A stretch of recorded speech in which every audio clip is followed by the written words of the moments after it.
Welcome to the Historical Romance Sampler Podcast, the place for you to find new historical romance books and authors to fan over. I'm award-winning historical romance author Katherine Grant, and each week I'm inviting fellow authors to come on and share a little bit of their work and themselves. They'll read a sample of one of their books, and then I'm going to ask them a bunch of questions. By the end of the episode, you'll have a sense of what they write and who they are. Hopefully, you and I both will have something new to read. So what are we waiting for? Let's get into this week's episode. Today, I am joined by Courtney McCaskill. After reading Black Beauty for the 1,497th time, Courtney was inspired to write her own stories. Reviews of her early work were mixed, with her fourth grade teacher, Ms. Compton, saying, "Please stop writing all of your assignments from the point of view of a horse." Today, Courtney lives in Austin, Texas, with the hero of her own story, who holds the distinction of being the world's most sarcastic pediatrician. She is reliably informed by her son that she gives the best hugs because you're so squishy, mommy.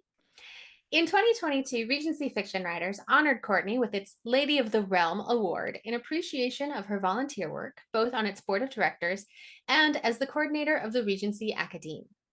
When she's not busy almost burning her house down while attempting to make a traditional Christmas pudding, Courtney enjoys playing the piano, learning everything there is to know about Kodiak bears, and of course, curling up with a great book.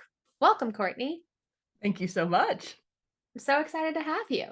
So today you're reading from How to Train Your Viscount. I'm excited to have you read it. So for the listeners who don't know the book, the only one who can help her is the man who broke her heart. 4 years ago, Lady Caroline Astley took one look at Henry Greville, Viscount Thetford, and fell horribly in love in that particular way you can only fall in love at the age of 15.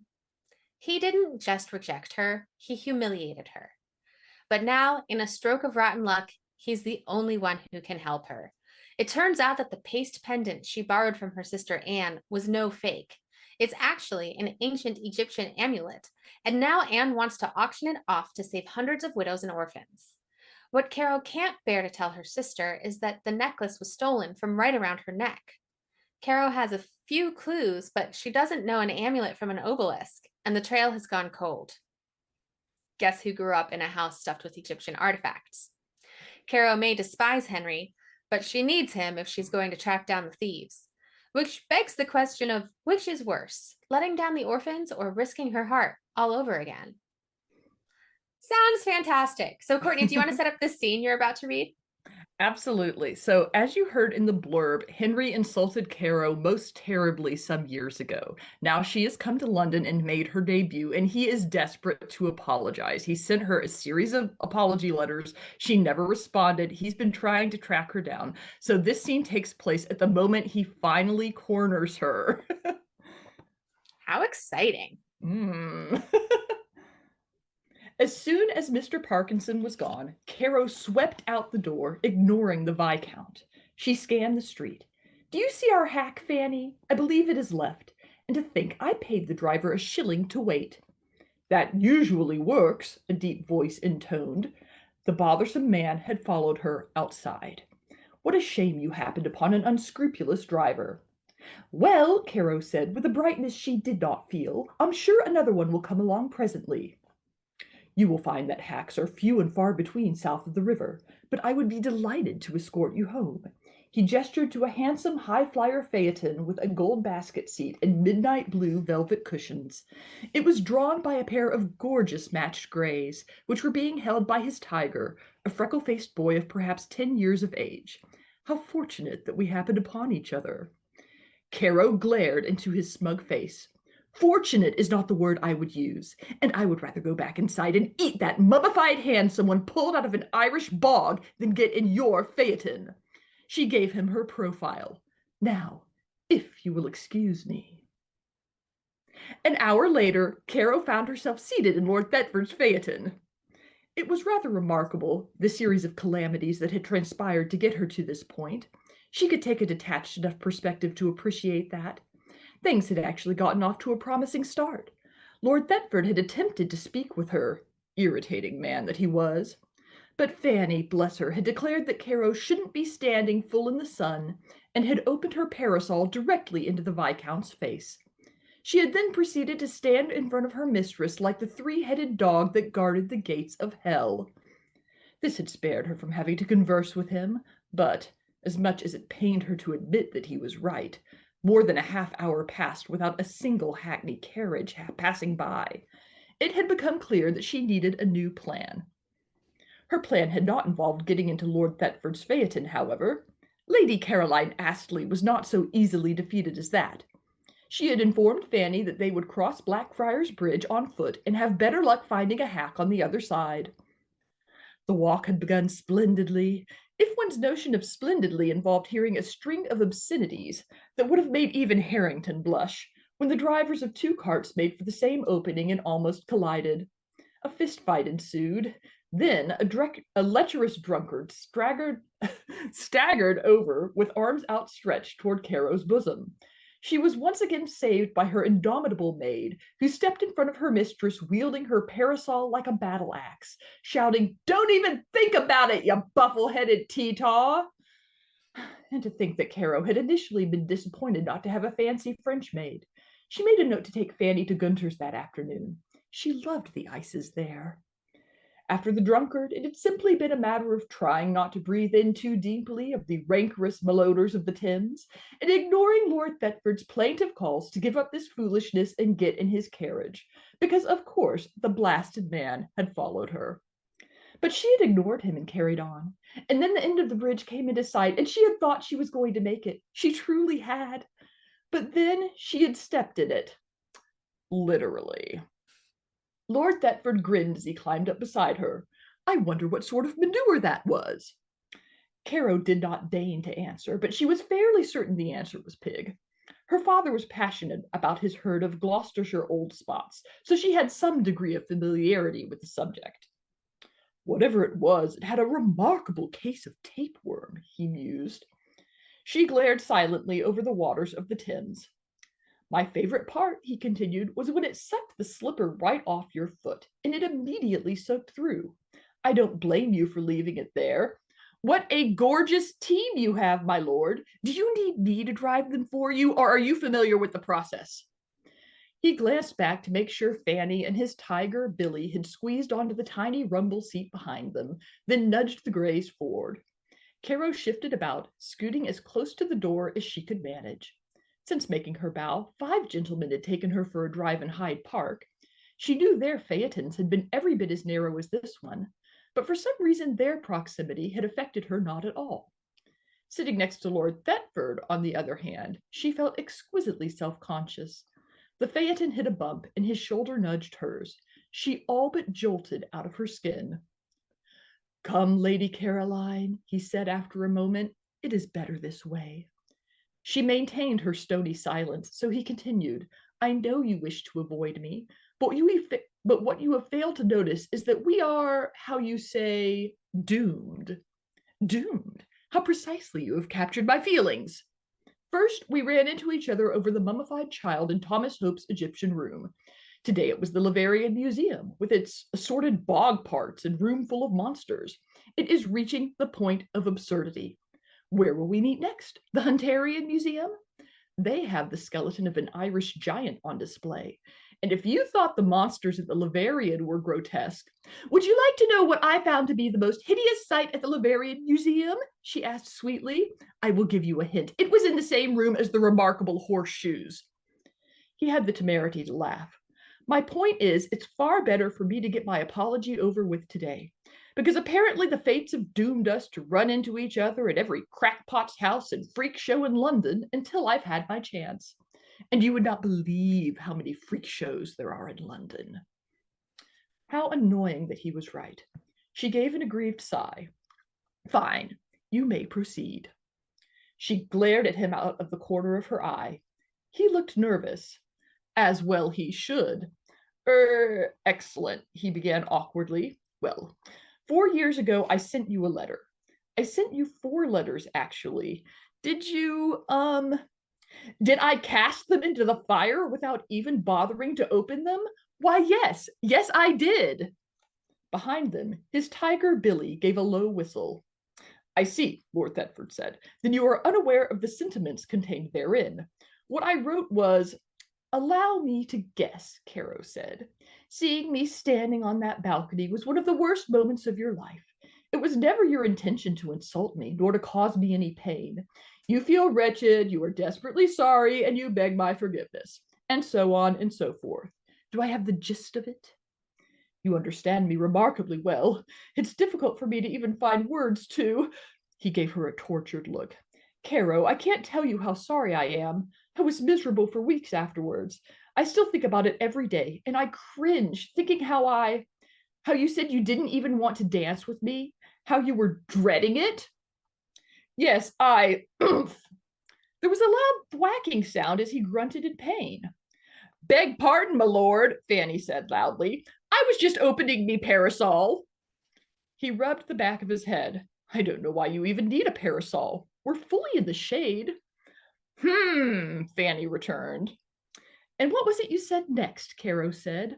Ah, yes, that you didn't want me following you around because I was a naive little child without any charms, that I was as flat as the Salisbury Plains. Oh, that's very bad, Billy said, in what he doubtlessly thought was a whisper. Very bad indeed, Fanny agreed. I mean, look at her. Is he blind? Billy asked. 'Tis either that or stupid, Fanny muttered. The problem is that he don't have any sisters, Billy continued. 4 brothers, but no girls. Me, I've got 3 sisters, and I know full well. Billy, Lord Thetford snapped, your commentary is neither required nor appreciated. Yes, my lord. Beg pardon, my lord. And my personal favorite, Caro said, was when you said I was as dull as ditch water. Hearing a rustling behind her, she turned, raising a hand. Thank you, Fanny, but there is no need to hit him again. Fanny already had her parasol aloft. I didn't know he said all that. I told you he insulted me most terribly to his friends on the balcony. You left out a few pertinent details, Fanny grumbled. Returning to the matter at hand, Lord Thetford said. Yes, that is what I said. I cannot deny it. All I can do is tell you how deeply sorry I am. Sorry to have been caught, Caro scoffed. That's not it. That's not it at all. Next, you will explain how you had over-imbibed, how your friends were goading you, how, both of which happen to be true, but those things are entirely irrelevant. I should have taken them to task. It is to my shame that I did not. No, I do not wish to make an excuse. I wish to make an apology. The only reason I said what I said is because I was a jackass. Based on our recent conversations, your use of the past tense seems a trifle optimistic. I do not blame you for being skeptical, nor do I blame you for hating me, but I have changed as a result of that day. I have, he insisted, seeing her dubious look. I never used to consider the feelings of anyone but myself. I am far from perfect today, but at least I'm trying. I cannot honestly say that I was before, and I'm no longer friends with Arthur Nichols and Jacob Cartwright. I began to notice a spiritedness to them, and I found that I did not much like the man I became in their company. He shook his head. One good thing came out of that horrible day because I made a brutal self-discovery. At least I'm no longer a complete cad as I was at the age of 21. Caro gazed at the passing scenery, absorbing his words. In truth, it was a better apology than she had thought he would make. She had expected a string of excuses. She was startled to realize that he was sincere. But there remained one problem. I believe you, she said. I believe that you regret having ever said it. I even believe you are sincerely sorry for having hurt me. But, she raised a hand as he started to interrupt, I also believe that you meant every word you said that day. I, his expression was plaintive, his brow furrowed in distress. Don't even bother to deny it, Caro said. The thing is, it had nothing to do with you specifically. At the age of 21, I wasn't interested in young ladies. Behind them, Fanny gave a great snort, which she then made a very half-hearted attempt to disguise as coughing. Lord Thetford sighed heavenward. Fine. That is to say, I was not interested in respectable young ladies. That's more like it, Fanny muttered. Billy concurred. The point is, Lord Thetford said, casting a glare over his shoulder, the fault was entirely mine. And Billy was right earlier. He gave her a rueful half smile. Look at you now, the most beautiful girl in London. I'm not glad to have caused you pain, but I believe the end result will be better for you in every way. You would never be interested in the likes of me. His face fell as he returned his gaze to the horses. You'll probably be married to Lord Graverley before the month is out. Caro wasn't so sure. She hadn't even decided whether she wanted to set her cap for Lord Graverley, and in any case, there was no appropriate response to such a remark. She demurred. He drew in a breath. I've never dared to hope you might forgive me. I never felt I could possibly deserve it. But she waved this off. Oh, I'm sure I will forgive you. He looked up, his face radiating shock and hope and something else. Caro found it difficult to maintain eye contact when he wore such an expression. It was a bit like staring directly into the sun. Your obvious sincerity makes it difficult to carry on hating you. Then, do you think, could we be friends, Caro? She closed her eyes for a beat. No, my lord, I honestly do not think we ever could. She raised a hand to silence his protest. We will see each other in the future. We run in the same circles that cannot be avoided. I will not cut you when we do. You need never worry about that. I will nod and I will smile. I will say good evening if the circumstances require it. But on those occasions when we meet, the kindest thing you could possibly do for me is to leave me alone. But I will never treat you with such disrespect again. You have my word of honor upon that. And that isn't the problem. The problem is that you only wish to be my friend because you pity me. That is not true. Your first impression of me was that I was annoying and insipid, as dull as ditch water. And ever since I overheard you on the balcony, you have thought of me as poor, pathetic Caro. Yes, you have, she said when he made to protest. You never would have sought me out if I hadn't overheard what you said, if you had not felt sorry for me. And there is nothing, absolutely nothing I despise more than being pitied. I cannot abide it. I would much rather have the world's hatred than its condescension. It is why I have been avoiding this horrid conversation for all these years. But I like you, he protested. She arched a skeptical eyebrow at him. You didn't 4 years ago. No, he agreed, but yesterday. That was nice, wasn't it? It was not ladylike to roll one's eyes, but really, who could blame her? Allow me to clarify, your notion of nice involves your likening me to a pig and a cow, my calling you asinine in return, your discussion of venereal disease followed by cannibalism, and my hissing at you to shut up before someone heard the ungodly things coming out of your mouth. Well, I enjoyed it, he muttered. I know you believe that, but the truth is the only reason you think you like me today is because you are determined to do so, because you feel guilty. Your true opinion of me is what you stated on the balcony 4 years ago. That is not true. I had the wrong impression of you entirely. I do not believe you. He gave her that look again, the same one he had been sporting for most of the conversation. It was beseeching, crestfallen, pitying. She could not stand it. Will you stop looking at me like that? How did we stumble into such a maudlin conversation? It is absolutely intolerable. I never imagined a context in which I might utter these words, but I preferred it when we were discussing venereal disease. He barked out a laugh. Truth be told, I did too. How shocking to find ourselves in agreement. Now, we're almost there. Do me a favor and say something completely obnoxious so I can go back to loathing you again. Just the first thing that springs into your mind. You have such a natural talent for it. He was grinning at her. Very well, I will do my best. May I speak frankly?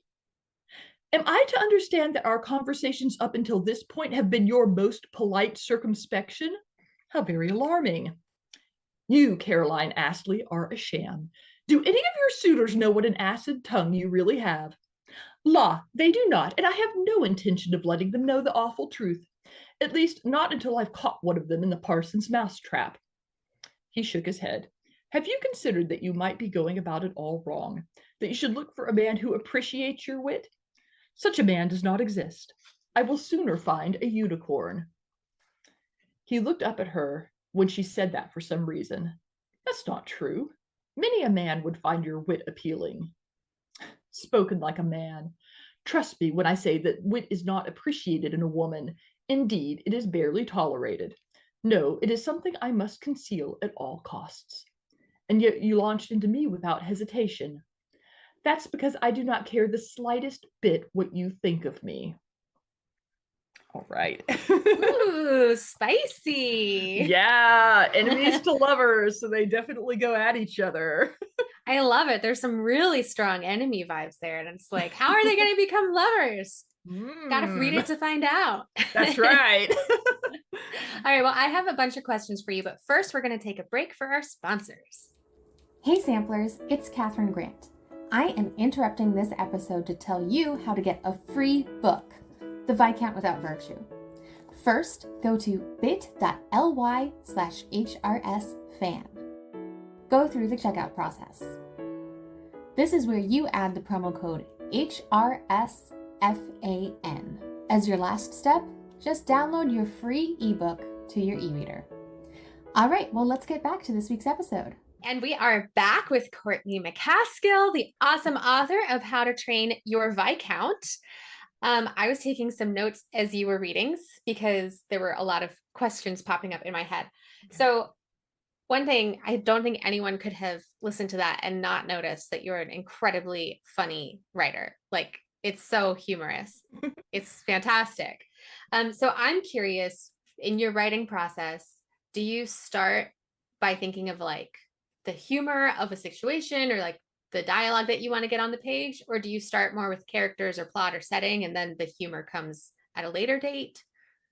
Yeah, I actually, because this is the first book in the series, and so as I've gotten to know some of the other siblings in the Astley family who are going to make up the later books, I often think of a really great line of dialogue. And I think, I often, this is going to sound crazy, but the other day I went to New Braunfels for a book sale, and it was about an hour drive, and I drove down there without listening to any music because I just like to brainstorm, and I just talked to myself out loud as I was driving along in the car, brainstorming ideas for these books. And that's how I come up with a lot of these lines of dialogue. I'll just be washing the dishes or something, or like sometimes I work out with no music and I just talk to myself the whole time. And it's funny what will come out of your brain when you give yourself space to just spitball things and throw them out there. So I oftentimes have these lines of dialogue that I know I want to work in there somewhere, and then my brain goes, which scene does this fit in? How does this work out? How does this funny exchange work? So I kind of start from the characters, and then once I have the characters and kind of know what their dynamic will be together, I often come up with the lines of dialogue and then figure out where those fit like puzzle pieces. That's fascinating. Wow. I one time have walked around. I live in New York City, so I don't have a car. One time I walked around, I was really struggling with a draft, needed to figure out how it ended. And I was walking around talking out loud to myself on the sidewalks of New York City, being like, but if this happens, that won't work. And if this happens, that won't work. Nobody looked twice. But, exactly. It's New York. That's amazing. So dialogue is such a tricky part of the craft to get right, so have you do you feel, it sounds like dialogue comes naturally to you, but I'm curious whether there are any like craft books or exercises that you do to really, perfect that skill.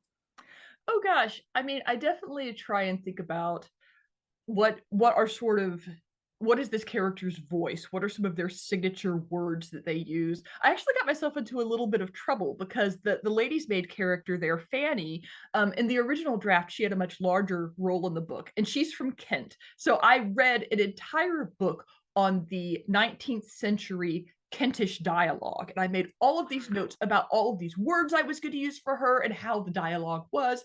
And then I have this wonderful reader named Linda from Britain who reads all my drafts for me and lets me know when I've used a word that sounds particularly American, for example. And she's like, this Fanny character, she just sounds weird. And she even went and checked with one of her friends from Kent, and she's like, he doesn't know any of these words. He didn't hear his grandparents using them. This just sounds strange, Courtney. I'm going, what happened? So I did some further research, and about 100 years ago, the Cockney accent moved east from London and completely subsumed the Kentish dialect that I had written this entire character in. So no one has heard this dialect for 200 years. It sounds completely bizarre. People in Kent do not speak that way anymore. And yet I have this character using all of these strange words that no longer exist. I'm like, okay, good job. Tried a little too hard with that one, but what can you do? That's really funny. And it's also kind of like a classic example of the tension between like doing your research and then also making it accessible to modern readers, because exactly, we're not actually reading to learn about 19th century Kent. And I thought I was doing this great thing. I thought, oh, everybody in Kent is going to say, oh, my grandfather used to use that word, and this has such a familiar feel. It turns out no one recognizes it at all, and it just sounds weird, but it's too late. That's how I hear the character in my head now. So I actually just came out with a novella, which features Fanny as the heroine. And so I tried to tone it down to a level that was accessible, but I have a few ya knows and yes sees in there of this old I love that. I love that. That's awesome. So speaking of research, it didn't come up too much in this scene in particular. There was the mention of the different museums and the bog hand and all of that. But this is such a fun premise of a story that's, got this like Indiana Jones aspect of going through these artifacts or whatnot. Like, how much research did you have to do on all these ancient worlds and artifacts that they would be coming across versus how much of it did it end up in the book? Do you know what I mean? I did. I actually did quite a bit of research into it because all of the ancient Egyptology parts in the book are factually correct. The Rosetta Stone really did come to Britain in that year, and it caused an Egyptomania, is what they call it, craze, in which everyone was all of a sudden obsessed with these ancient Egyptian antiquities. And Thomas Hope, who's mentioned in the book, was very famous for his ancient Egyptian decor at his house. The party at Thomas Hope's house was an actual event that took place. And I actually quoted a little newspaper column writing it up about how there were 1,000 guests in attendance, including the Prince of Wales. So this was an actual craze that took place in the very year that the book is set. So I did quite a lot of research on that. At the same time, you always try to be mindful. Hey, this is a romance novel. People are not here to read details about Egyptian entrails and all of this stuff. So you try and find that right balance between giving it a little bit of historical color, but letting the romance really lead the way. Yeah. And so you mentioned this is the first book in the series, and clearly this Egyptology has informed the plot. Do you feel that you also, because I do this a lot, where I'm reading about the era and that helps me figure out what I want my next book to be. Do you use that as inspiration? Absolutely. I always have a historical research book, a history book that I'm reading. And it's amazing if you just read history, it's amazing how ideas pop out at you. You just go, oh, this would be perfect for this book, and this would be perfect for that book. So I just find that if I'm reading something, the ideas just tend to flow. So yeah, that makes a lot of sense to me. I actually realized once I started writing my historical romances, getting back into the research part of it, I realized that something I have always done when reading nonfiction history is to imagine people living in the time and like, oh, how would they have reacted to this really huge thing that happened? And I was like, oh, so this explains why I have chosen the career. Exactly. No mystery how you got here. And I know that in your past life, you were a bookseller. Is that correct? That's correct. I worked at Barnes & Noble all throughout college. So, yeah. So I'm curious, you're obviously a reader. You've been a bookseller. You're now an author. You've oriented towards literature in so many different ways and roles. Do you have a favorite way, or is there something that is kind of like a crossover for you, or has being an author given you new insight into what readers and booksellers need to know? Or I'm not sure if my question is making sense, but how do those three identities intersect for you?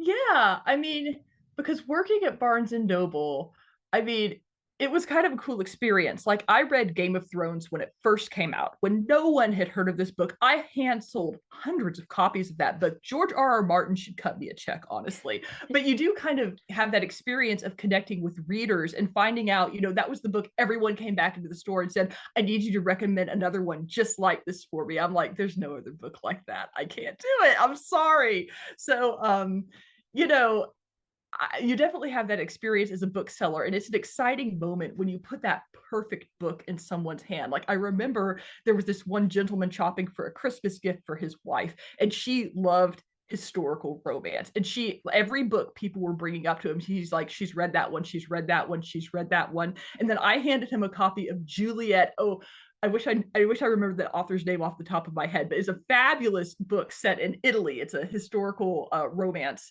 Kind of, it flashes back from present day back to medieval times. And I remember the look on his face when he looked at it. He's like, I'm almost positive she's never read this one. And I'm like, and it's so good. I still remember that feeling that I'd handed him the perfect book. So there's definitely a thrill that comes from that moment as a bookseller.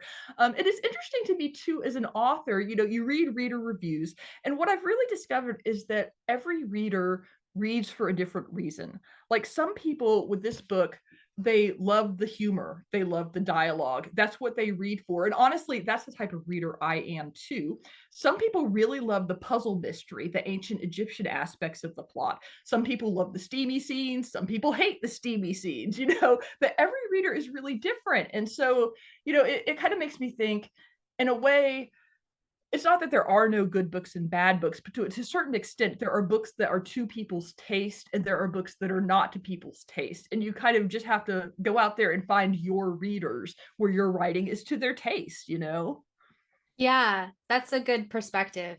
It's also a little liberating in that it's impossible to write a book that everyone will like. So you should write a book that you like. Exactly. And I mean, some people, if you go and look at the very best books that top all the most popular lists, they all have 1-star reviews. There truly is no book that's universal. And I remind myself of that when I get that 1-star review. So what can you do? It's harder though when it's your own book. Yes, to keep that perspective. Yes, it is. I have to remind myself a lot. Yes, I know that feeling. Well, I'm going to move us into the very fun segment. Are you a romantic? Okay, so which do you trust most? Your heart, your gut, or your brain? All three in equal measures. Okay, fair enough. Do you believe in love at first sight? Yes, I do. Is there a difference between lust and love? Oh, absolutely. There are definitely some people out there who are very attractive. And then, once you get to know them, you're like, no. So that would be an example of lust at first sight, not love at first sight. Yeah. So sometimes it does turn out to be something else. But, I do think that sometimes love at first sight works out. I have plenty of love. I'm writing a book right now where the hero falls in love with the heroine at first sight. So I got to believe in that. Gotta believe in it. Yeah. Okay. Do you believe in soulmates? I really don't. I think of that line in Emma where Mr. Weston has just married, she's now Mrs. Weston, his second wife. And, I think it's Harriet Smith comments that she had believed in soulmates, but she was happy to be wrong since he had found such a wonderful romance twice. So do you believe in true love, and is it different than soulmates?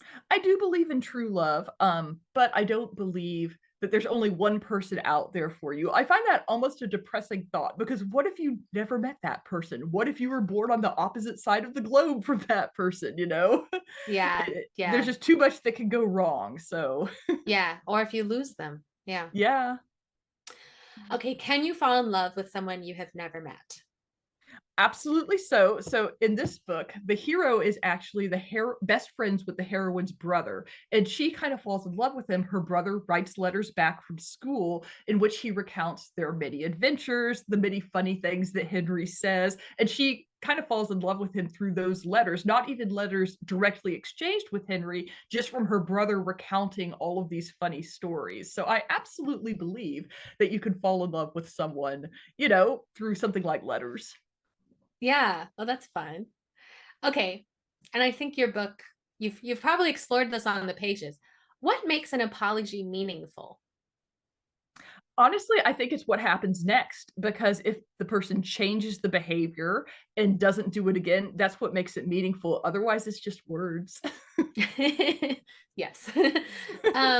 Okay, and finally, why is romantic love important? Ooh, I mean, I know that for me, romantic love is kind of what makes me light up. It's what gets me excited. It's what gets me up in the morning and excited to go to my computer and tell another romance story. So to me, it's a hard question to answer because the answer almost seems so obvious. It's so important to me personally, but it's definitely what gets me excited. And I think a lot of readers feel the same way. I mean, you see that romance is the biggest industry, the biggest genre in books. So obviously, I'm not the only one who feels that way. You're definitely not. All right. Well, I think I'm going to declare you a romantic. Woohoo! Well, Courtney, thank you so much for taking the time today. If our listeners would like to read your books and learn more about you, where should they go to find you? So my website is real simple. It's just CourtneyMcCaskill.com. I would love to see you there, to send me an email. There's links on there. You can sign up for my newsletter or email me or find all of my books. Nice. And for any listeners who haven't yet caught on to this, when you sign up for an author's newsletter, you're getting a lot. We all have freebies out there. I know I saw, Courtney, you have second epilogues to your books available. There's always a lot of fun stuff in an author's newsletter. So if you haven't yet subscribed to your favorite author's newsletters, get on it and get on Courtney's because there's free reads. So yeah, Courtney, thank you again. And we look forward to reading your books. Thank you so much for having me. It's been so fun, Katherine. That's it for this week. Check out the show notes where I put links for my guests, myself, and the podcast. Until next week, happy reading.